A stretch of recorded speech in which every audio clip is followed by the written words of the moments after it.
Is seated in heavenly places. Praise the living Jesus. Hallelujah. Praise the living Jesus. Hallelujah. Hallelujah. Quickly, let's go into the business of God. The lessons read today was taken from the book of Numbers chapter 16 and also the book of John. These are continuations of the lessons that were read on April 6th. Hallelujah. I want you to follow me in this journey.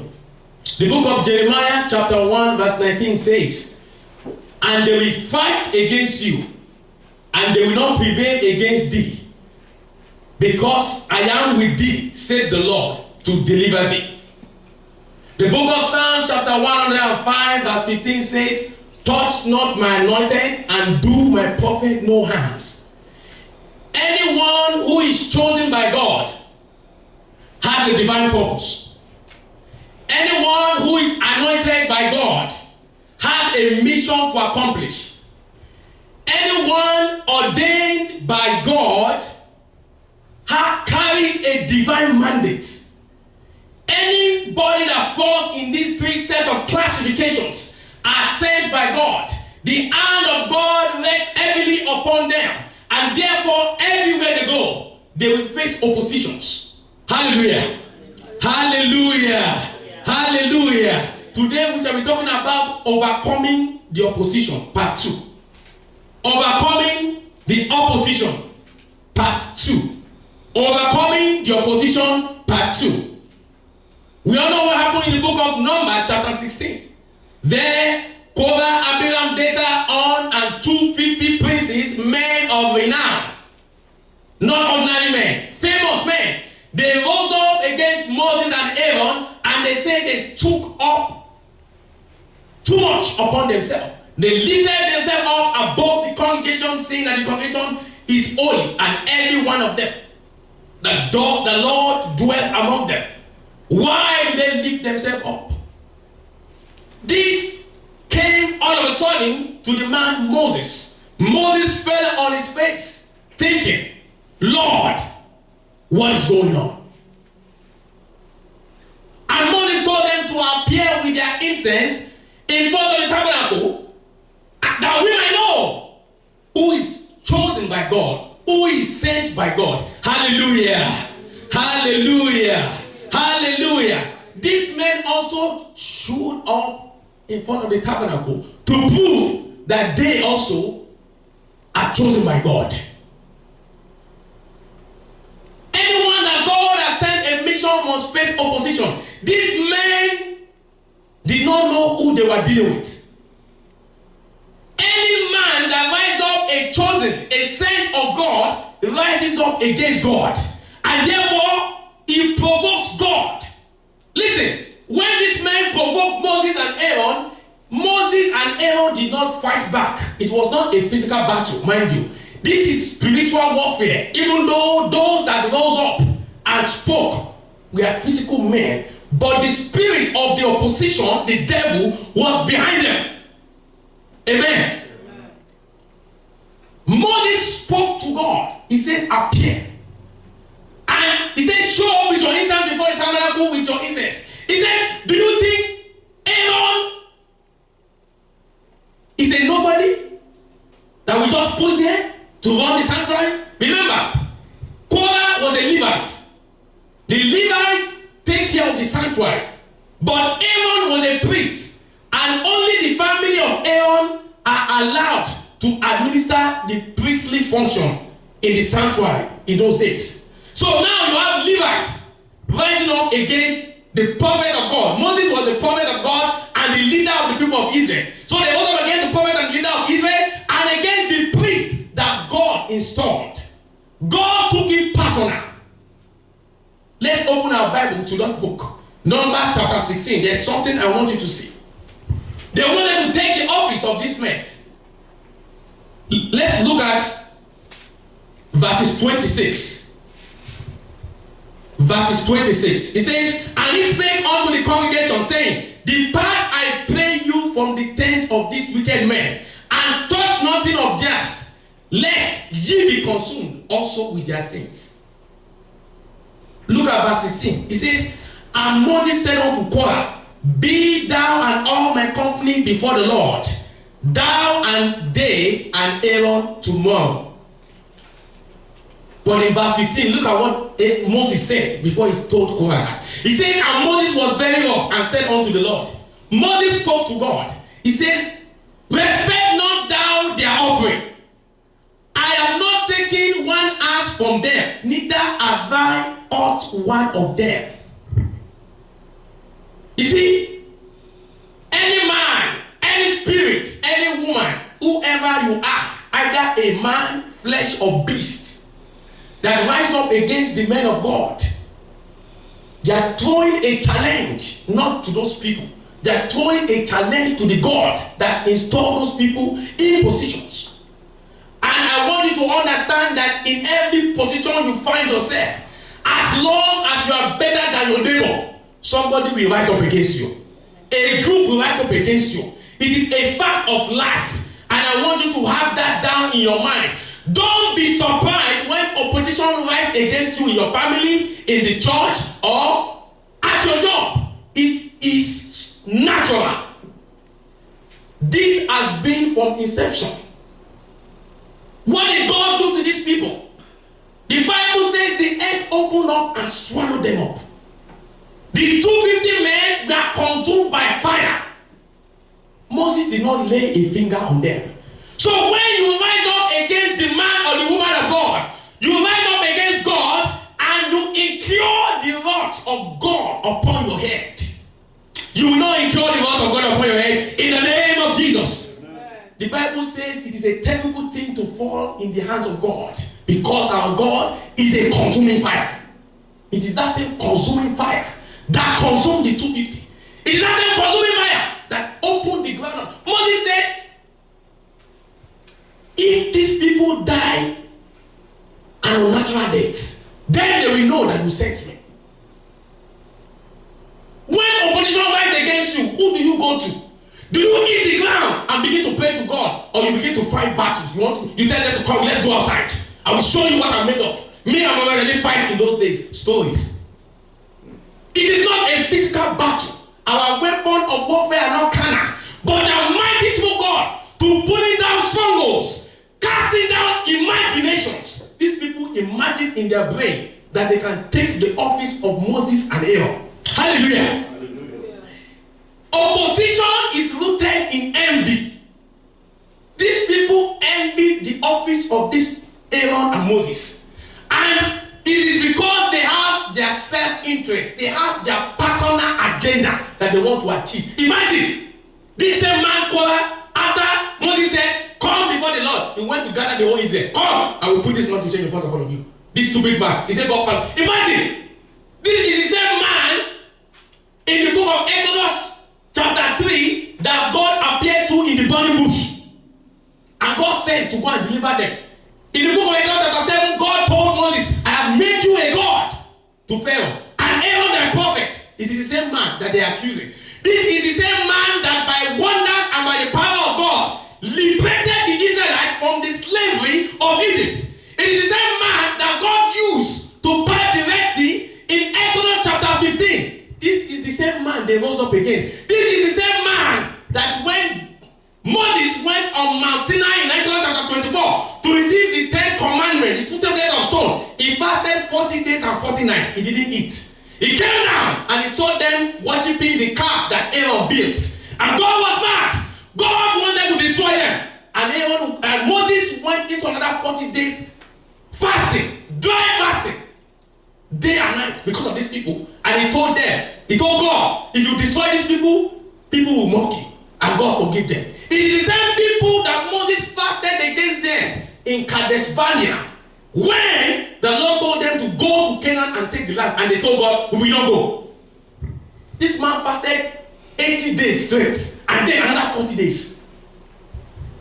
Is this same man that prayed to God and manna fell? Is the same man that struck the rock and water came out. This is the same man they accused like a chicken before they are buried. Deal with him, we will take care of him. They forgot that the God that sat on his throne might be silent, but he knows what is going on. The first verse I read, Jeremiah 1:9, it said, they will fight against you. It is guaranteed. Do not be scared, because fight is bound to happen. Opposition are bound to rise. Affliction is bound to come. But you must guard yourself. Guard your loin before it comes. Get yourself ready. Mind you, when opposition arises, it's not just because you have been promoted. It's because another promotion is on the way. Hallelujah. Hallelujah. Daniel chapter 6. We know what happened. Daniel set 120 princes over the whole Babylon. Darius was ruling Babylon. Babylon was the greatest nation then in the world. He set 120 princes and chose 3 presidents. Out of the 3 presidents, Daniel was preferred. So Daniel was ahead of all of them. Now what was about to happen? The king said, Daniel will take over all of them. And they got mad. And they began to watch Daniel. What are we going to do against this man? This Hebrew slave that came to our nation and took our nation from us. And now he became king over us. How dare you? Let's finish him. They said they watched him praying to his God. And they signed a decree. 122 men. Nobody should ask anything from anybody else except for the king for the next 30 days. Guess what happened? The king signed it and they threw this man into the pit. Hallelujah. Hallelujah. Daniel did not fight. Daniel called on God into his battles. What are you doing when the opposition rises against you? Remember the topic, overcoming the opposition. It is God that rises to the challenge to fight for you. It is not your ability. It is not your might. It is not your strength. Are you calling God into your battles, or you are murmuring, or you are fighting them like Bruce Lee? If God said they will fight and they will not prevail, what are you doing to bring that promise to accomplishment? You must pray yourself to breakthrough. Pray yourself to victory. Listen, we all know the story of Jesus. John chapter 5, that was the second lesson that was read. What happened? Jesus went out on the Sabbath day and saw a man by Bethesda, and he said, do you want to be healed? And he started talking stories. And Jesus said, okay, be healed. Get up, go. And what happened? The elders of the church rose up. Son of Joseph, a carpenter's son. He broke the law. He's healing on Sunday, the Sabbath day when you're only supposed to worship God. He's healing. And Jesus said, what I saw my father did is what I am doing. And he said, blasphemy. He's equating himself with God. Let us kill him. This man, the covenant, let us kill him. And Jesus began to speak to them.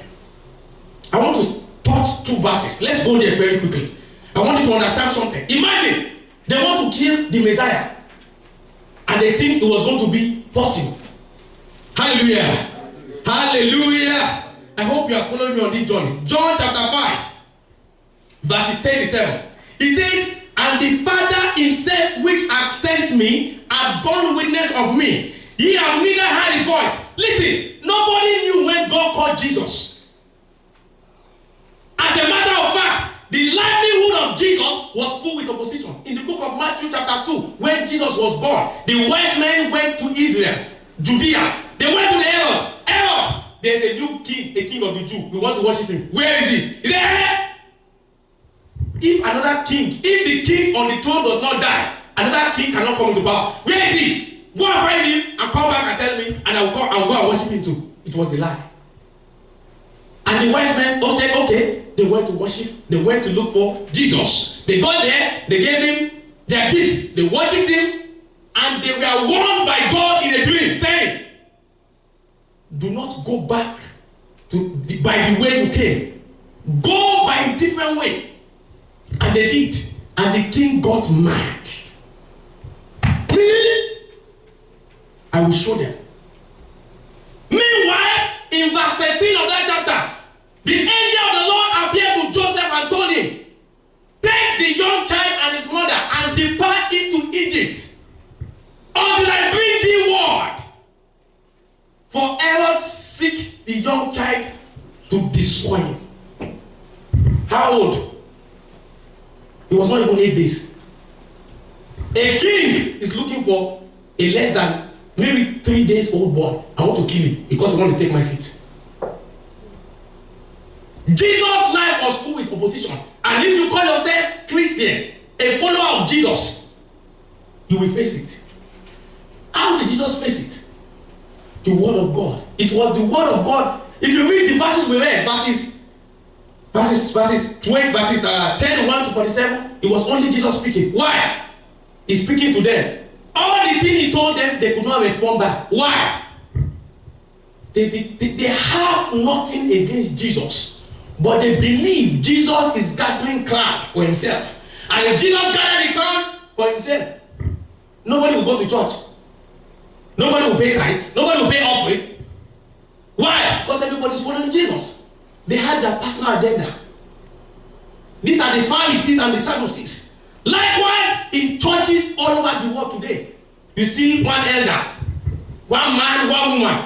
A member of the church just rise up. Shepherd, we are not doing it right. This is how it is written. I was there when people stories. Are you there when God spoke to the man of God? Jesus was telling them the same thing. Were you there when God called the man of God, the shepherd, the pastors, the bishops, the reverend? Are you there? And now you begin to talk to the man of God anyhow. What happened to this man? They were destroyed. Listen, it was not only them, their wives and their children. The whole generation, 2 or 3 generations destroyed one day. We must be very careful the way we come against people. Because if that person is sent of God, what goes around surely comes around. Destruction will come upon you like a thief in the midnight. These people could not handle Jesus. Jesus did not need to pray. He had done all the prayer already. He just spoke, and the power of God is in the word of God. He spoke, and they couldn't do anything. What are the strategies of overcoming the enemies?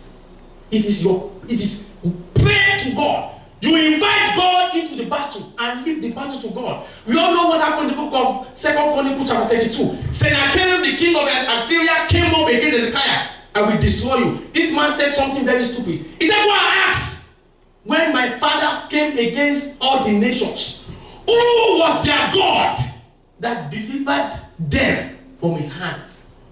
That was a direct challenge to God. Hezekiah was scared. Hezekiah and Isaiah went to God and they prayed. That was what they did.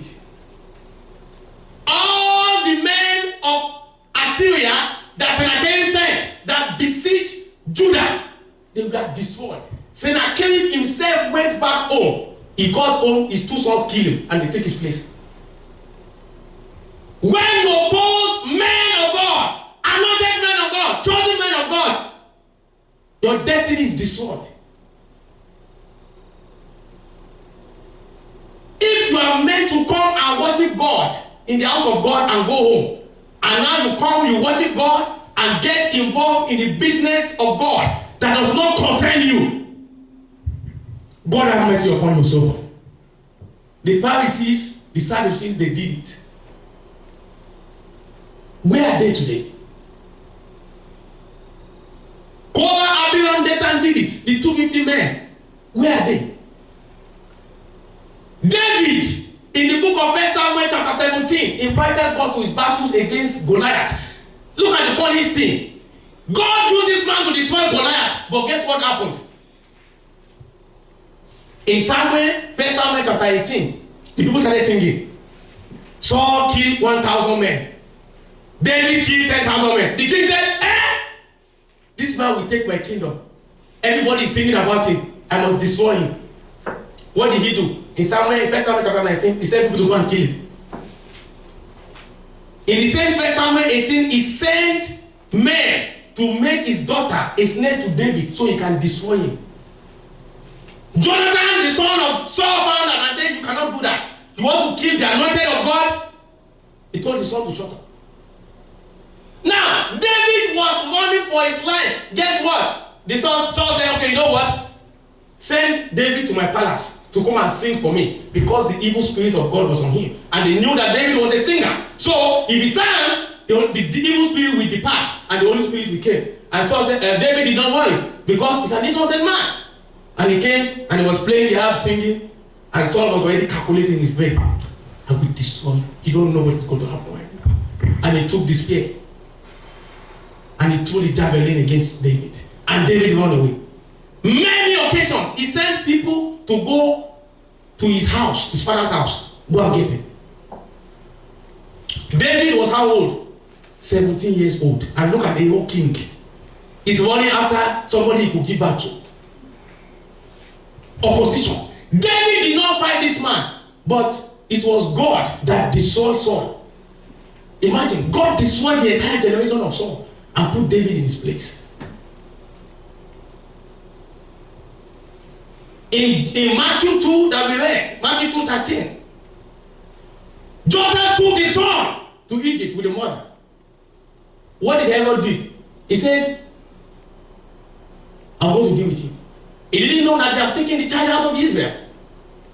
He sent his men to go and look for the child. They couldn't find him. He said, okay, every boy, 2 years old and under, kill them. And they killed them. Innocent bloods.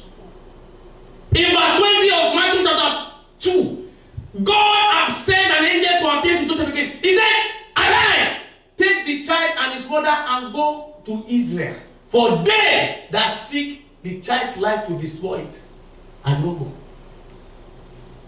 Between verse 13 and verse 20, God destroyed Herod and his men. Jesus did not pray.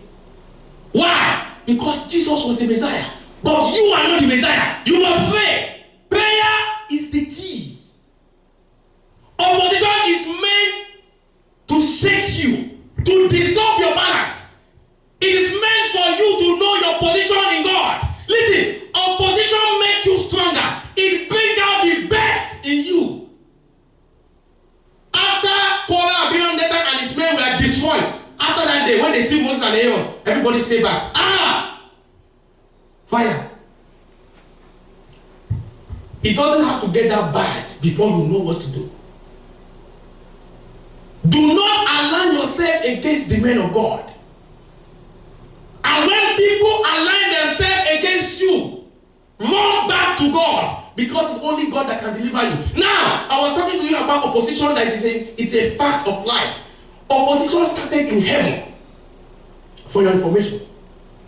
In the book of Genesis chapter 1, after God created man, God told man to be fruitful and multiply, have dominion and subdue the earth. And the devil said, I want that position. That was where it started.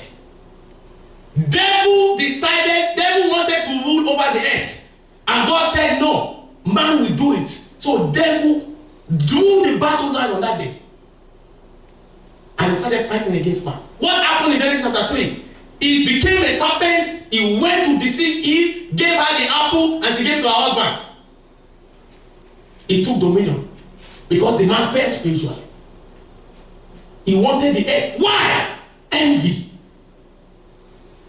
Envy. It is rooted in envy. People are envying you, and you are thinking you are nothing. It is not a joke. The devil envied man right from inception. Now, what happened? If you read the book of Isaiah chapter 14, you will see what happened to Satan. Satan was an angel. In the same thing in the book of Ezekiel chapter 28, he was an angel. He was the head of the angels. But because he envied man's position, he rebelled against God, and God kicked him out of heaven. I will show you in a while when we go to the book of Revelation chapter 12. He was destroyed. He was thrown out, and he began to fight man. After they ate the fruit in the garden, what happened? God laid a curse upon them. He says, you will bruise the heel of the man, and the man shall break your head. That is where it started. That is where opposition has started. So if you believe that Jesus Christ is Lord and he died for your sins, the devil is after you. John 10:10 says what? It says the devil comes to kill, to steal, and to destroy. But I am come that you might have life and have it more abundantly. The devil stole the dominion that God gave to Adam on this earth. He stole it. The devil destroyed the destiny of man. That is why every day we go to work, to eat, to sweat. That is why women have to desire their husband. They have to deliver children in pangs and pains. What did the devil do to God? The devil took 33% of the angels against God and he brought them to earth. Those are demons, the beasts and the monsters that are tormenting people on the earth today. That is where opposition started. So if you say you believe in God and you will not face opposition, you are dreaming. Wake up. Wake up. David faced it, Daniel faced it, Jesus faced it, Moses faced it, Ezekiel faced it, Peter faced it. After Jesus was crucified, Peter left. He left the work of the ministry. Him and the apostles, they went to go and fish. And Jesus came back. Do you love me? Do you love me? Feed my sheep. Then he came back. Before that, Jesus already told him, the cock will crow 3 times before you deny me. But even before that, Jesus had already foreseen it. He told Peter, he said, the devil planned to sift you out like a wheat. Why? Peter was the one to lead the apostles after Jesus' departure. The devil knew that if I let this man stay there, all the demons and the earth, they are in trouble because Peter will destroy them by the power of God. And what did he do? He decided to take Peter out of the picture. But Jesus knew ahead of time. The Bible says, Jesus said, but I have prayed for you that your faith will not fail. When thou art converted, what did he say? He says, strengthen the others. It was not only Peter, it was all the apostles. But Peter was the main man because when Jesus was going to go, it was Peter that would take charge and lead the apostles. So when Peter went to fish, the other apostles followed him to go and fish. Jesus had to restore him back. Then the apostles followed him. Hallelujah. Hallelujah. It is a fact of life. Get ready for battle because the battle line has been drawn. Hallelujah. Hallelujah. As I close, let's quickly turn our books to the book of Hebrews.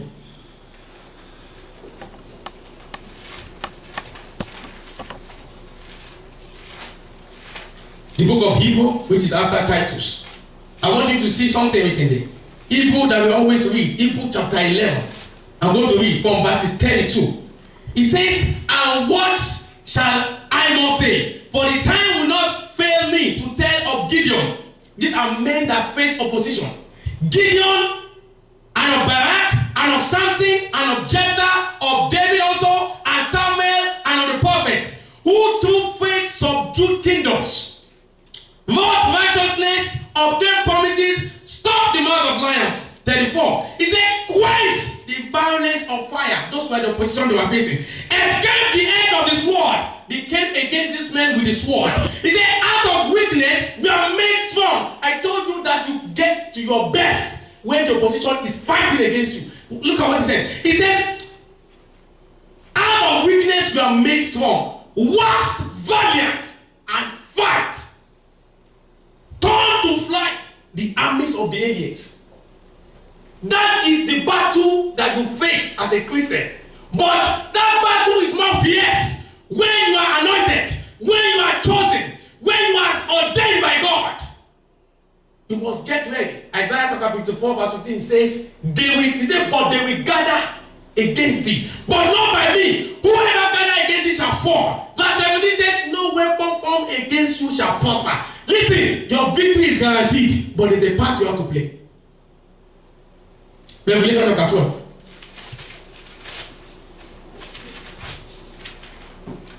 Revelation chapter 12. I will read from verse 7. He says, and there was war in heaven. This is what I was telling you. And there was war in heaven. Michael and his angels fought against the dragon, which is Satan. He says, and the dragon fought and his angels, and prevailed not. Neither was their place found anymore in heaven. They were casted from heaven to the earth. That is why they are tormenting man. He says, and the great dragon was cast out. That old serpent, that is the same serpent that deceived Adam and Eve in Genesis chapter 3. He says, call the devil, and Satan will deceive the whole world. he was cast out into the earth, and his angels were cast out with him. He said, and I heard a loud voice saying, in heaven now is come salvation and strength and the kingdom of our God and the power of his Christ. For the accuser of our brethren is cast down, which accused them before our God day and night. Verses 11. This is what I want you to grab. He says, and they overcame him by the blood of the Lamb and by the word of their testimonies, and they loved not their life unto death. That is the only way you overcome the opposition. The word of the testimonies, your prayer, the word of God, the power in the word of God, and the blood of the Lamb. That is what you apply, and you let God take over your battles. And he says they loved their life not unto death, which means they fought fiercely until death. Hallelujah. I pray this day that you overcome every opposition that rises against you in the mighty name of Jesus. Amen. Thank you very much. Let us